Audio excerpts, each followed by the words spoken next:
I'm a doctor, a father, an American, an Indian. I've had conversations about life from every angle, and as I've navigated the South Asian experience, I share stories of people and their purpose. And what they're saying over and over again is, trust me, I know what I'm doing. I'm Abhay, and on this episode of Trust Me, I Know What I'm Doing, as part of our Indiaspora series, a conversation with United States Congressman from Illinois, Raja Krishnamoorthi.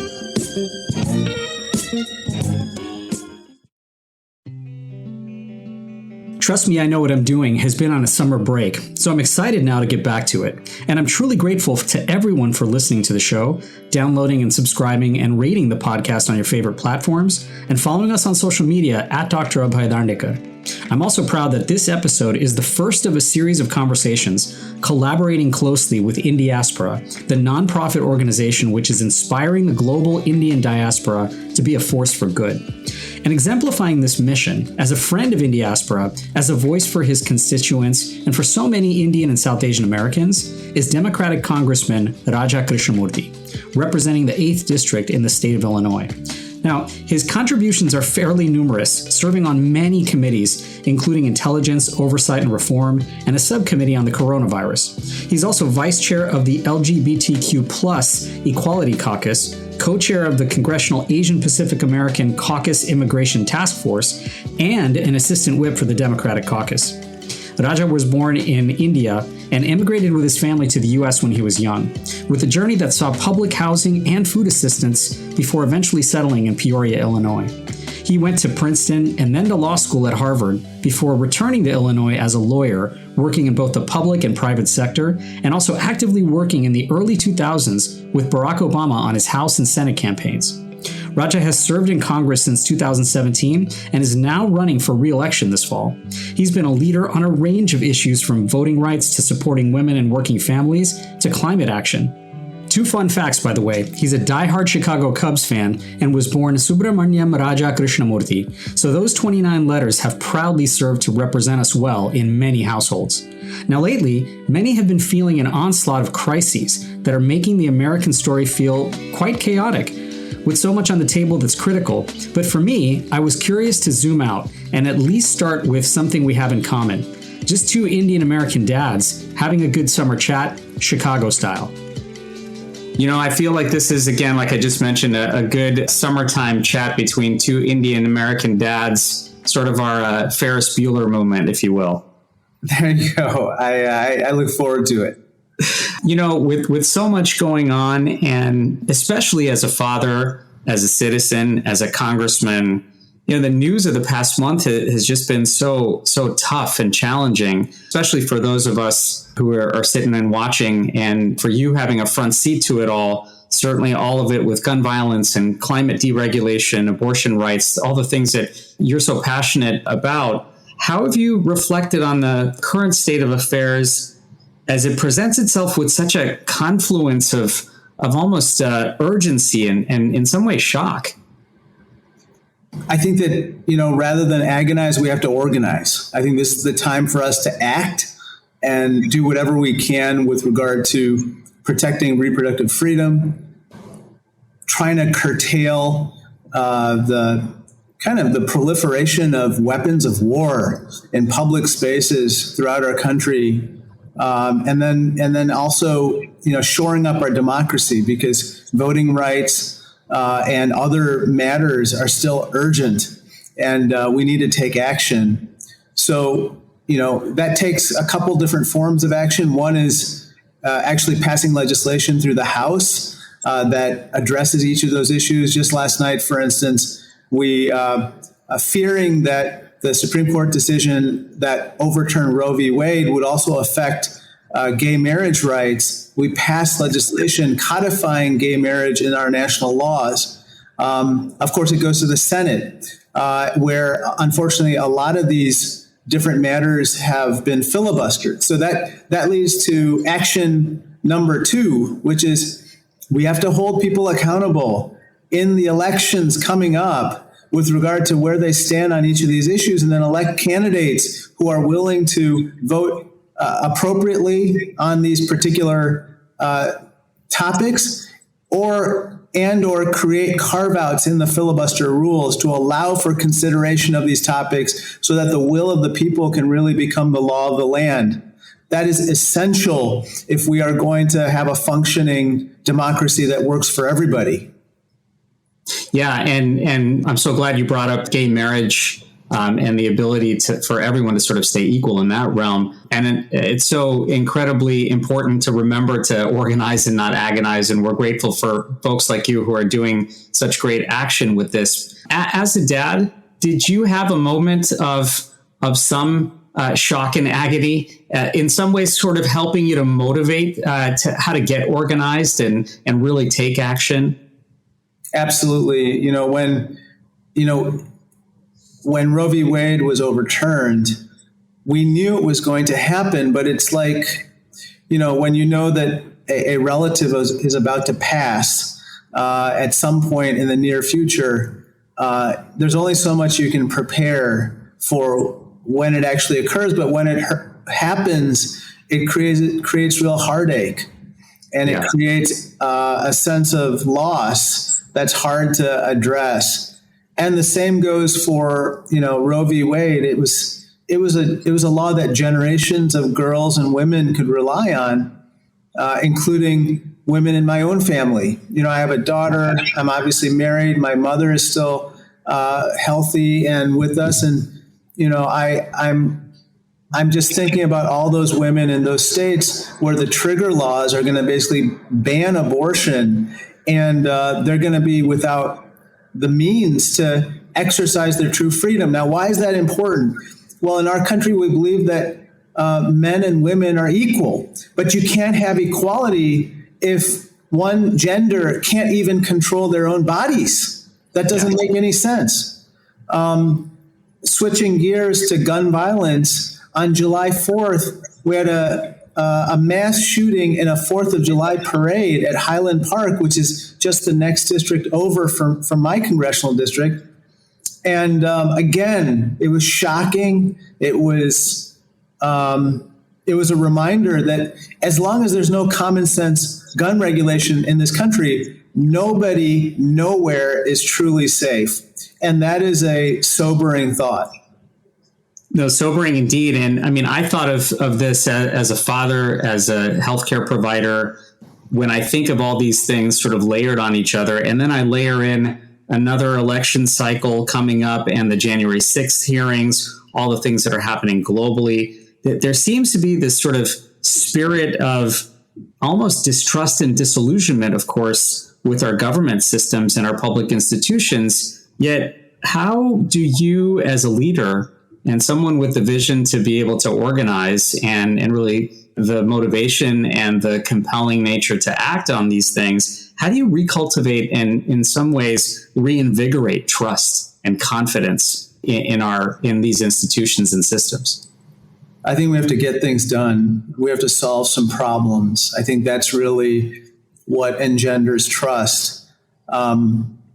I think when government acts, especially in a bipartisan way, I find that people are surprised, and pleasantly so. And it really helps them to feel that their government is acting on their behalf. When we devolve into name calling and finger pointing and speechifying as opposed to problem solving, I think people get very frustrated and they get cynical, and their trust in the institution goes down. Now, there are also reforms that need to be done to increase people's trust in government. So one of the things that I'm pursuing, along with some of my colleagues, including Jonah Goose and Alexandria Ocasio-Cortez, is banning the trading of stocks by individual members of Congress. This is something that a lot of people don't know. They kind of assume this was already forbidden, but we technically are allowed to trade an unlimited number of individual stocks, even though we have special access to non-public information that we gain through briefings, through hearings, through our knowledge of what legislation is going to be introduced and what's going to pass. And that's just unfair. And I think that really erodes trust in the institution. at the end of the day, I think some of this must come back down to empathy with constituents, with the American people, and generating that confidence in some ways to not only just bridge into things like you just mentioned, but also to compromise. By the way, in thinking of your own journey, are these some of the lessons perhaps, or some of the takeaways that you took from your time with Barack Obama, with others, where you've been able to see how this can work actually, so well, and even from your own experiences? Oh, absolutely. I think that where we are able to work together, get things passed, signed into law, and people can feel the benefits of it, they feel happy about their government. I think, interestingly, during the pandemic, I think we passed 4 or 5 major relief programs on an almost unanimous basis that really helped to save people's lives and their businesses and livelihoods. I think back to, for instance, the PPP program, which is the payroll protection program that we authorized through the Small Business Administration, and how many millions of jobs and businesses were saved. And I get comments even today from a lot of people. I helped to craft some of the provisions of that particular program. I get a lot of comments from people even today who say, "You helped to save my business. Thank you." Yeah. You helped to allow my children to get vaccinated because of a fast track of the vaccines through the FDA and so forth. So when we put our minds to it, we can get things done and help people. Unfortunately, it only happens more frequently in crises as opposed to on an everyday basis. You're listening to Trust Me, I Know What I'm Doing. After a quick break, we'll come back to our conversation with Congressman Raja Krishnamoorthi. And I want to share more with you now about INDIASPORA, a nonprofit whose mission is to inspire and position the global Indiaspora to be a force for good. The organization is engaged in the areas of philanthropy, social impact, entrepreneurship, innovation, as well as civic and nonpartisan political engagement. Indiaspora is active in an ever-expanding list of countries, including the US, UK, Canada, the UAE, Singapore, and Australia.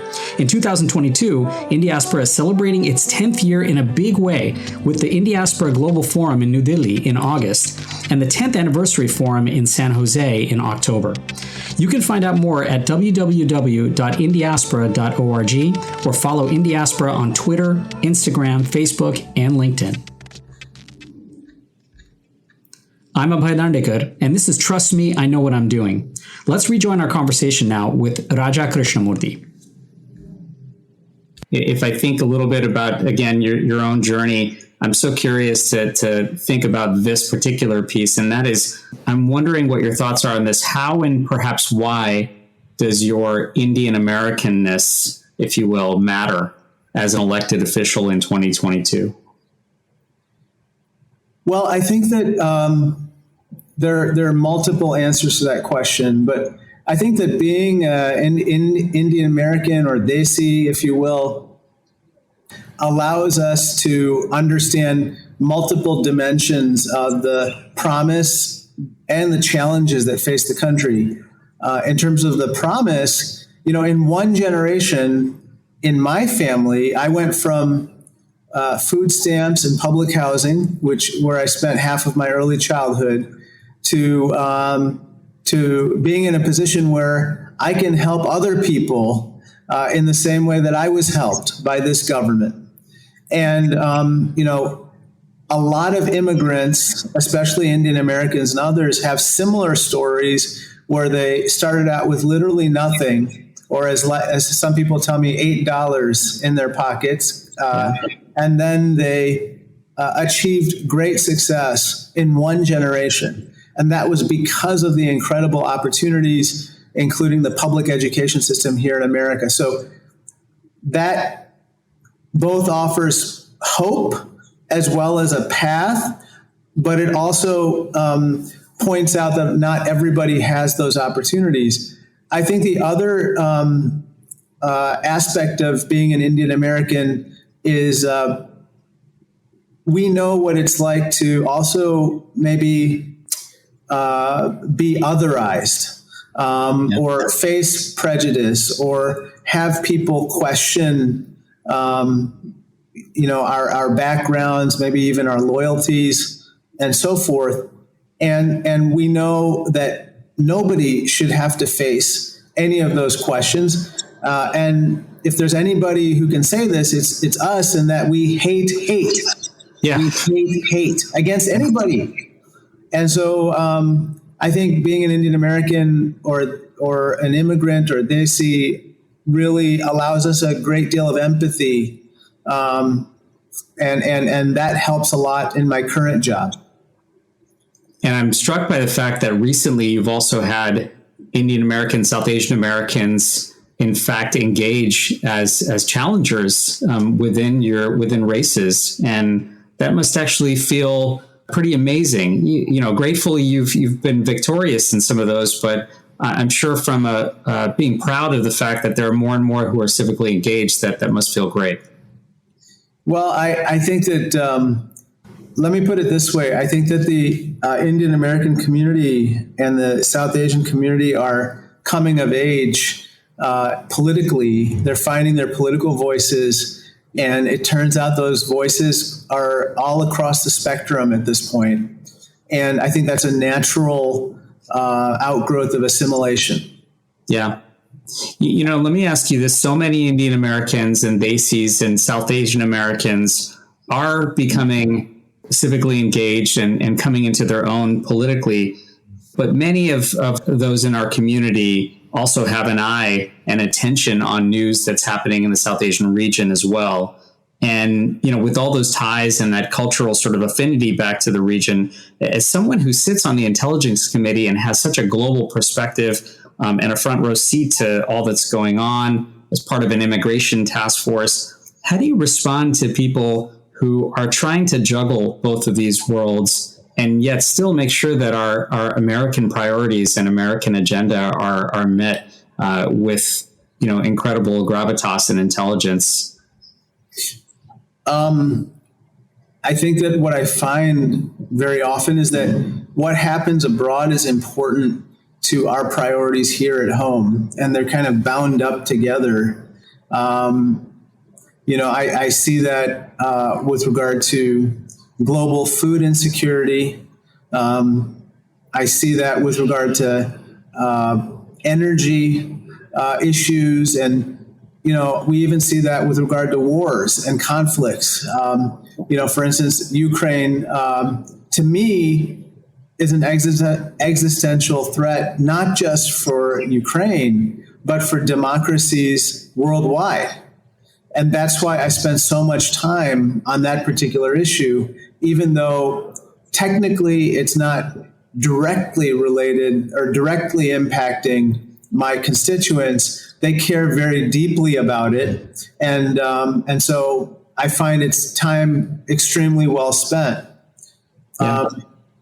So I think when we have a global focus, I really do think that what we do abroad has a profound impact on even my constituents at home.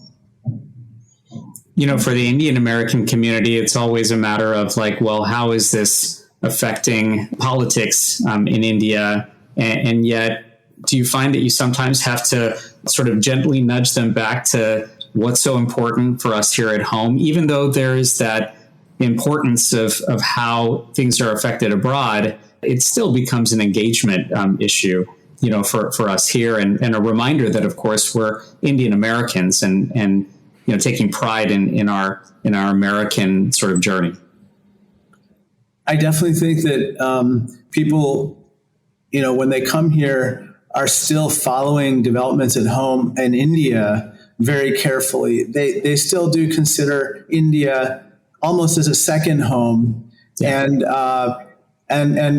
obviously because of our modern conveniences, they're able to stay connected as though they were living in India in a lot of instances.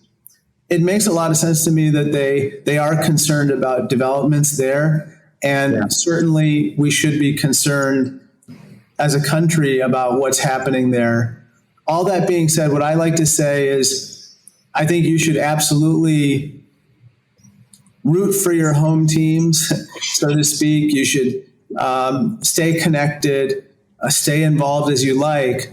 But can we do so in a way that doesn't prevent cooperation and collaboration here in America on topics of significance and importance to both or all of our communities?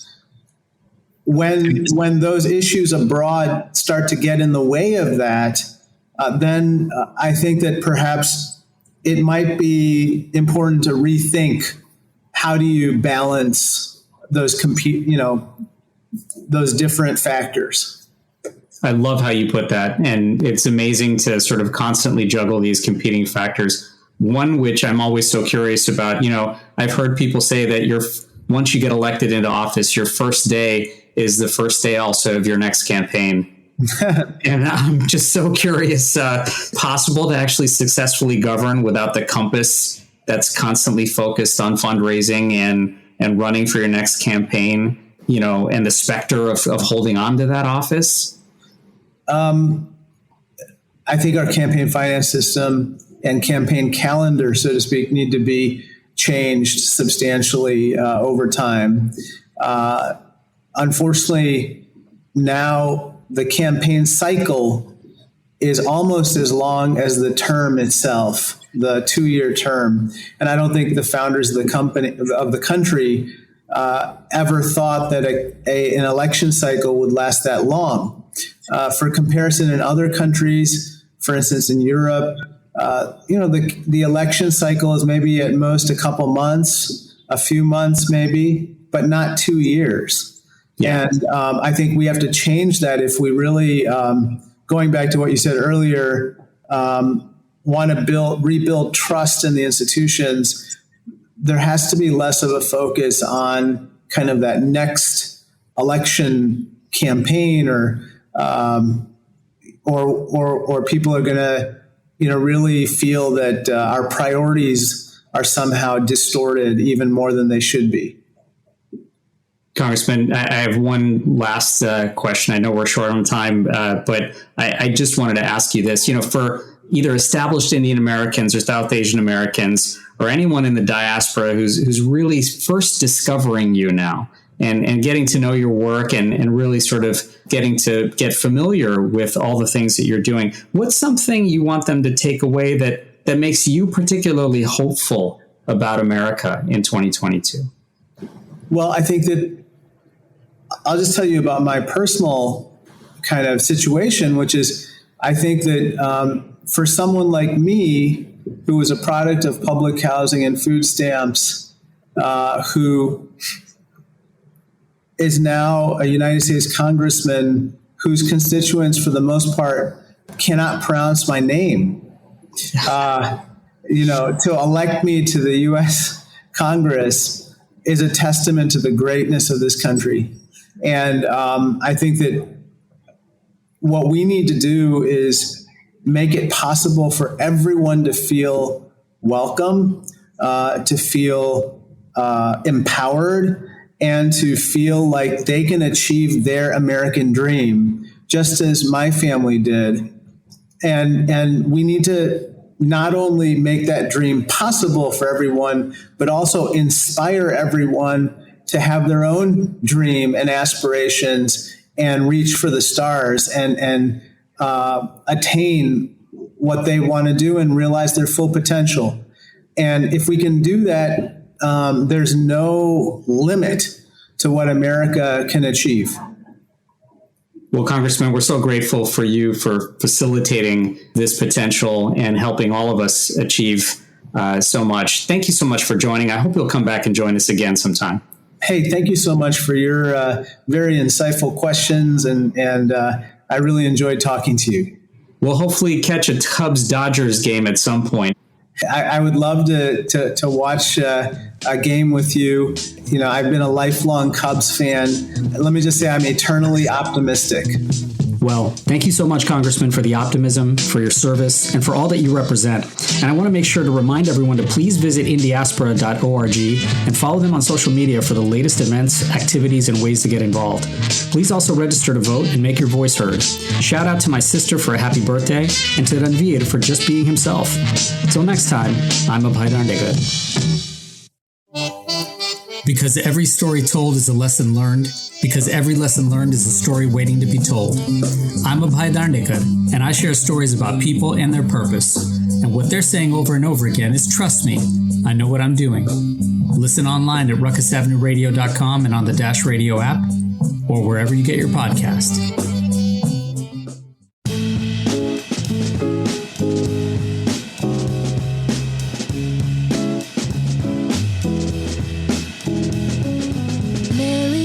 To talk the pleasure back into being alive, reminiscing about the apricots and blunts on pack and ride. Won't call her friends, 'cause she's ashamed of being locked into bed.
When her dad asked, how'd you really feel? She said, I've been feeling like something inside me wants to scream. Won't call my friends, I'm persuaded that they'll leave in the end.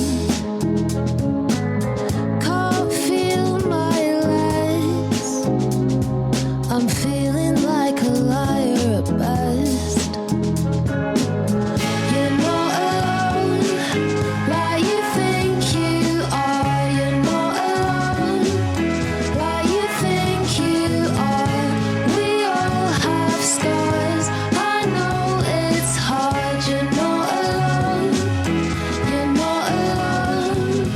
You're not alone, like you think you are.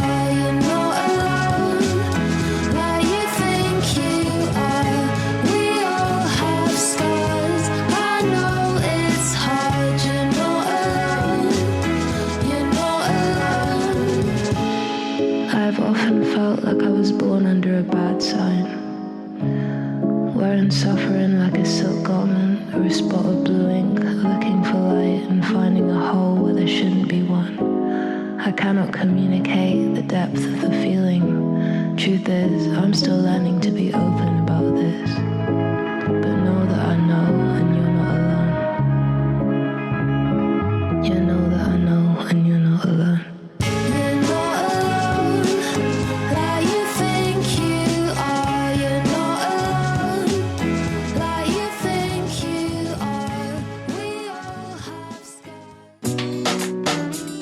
Yo, this is Man's Music, and you are listening to Ruckus Avenue Radio. Keep it up.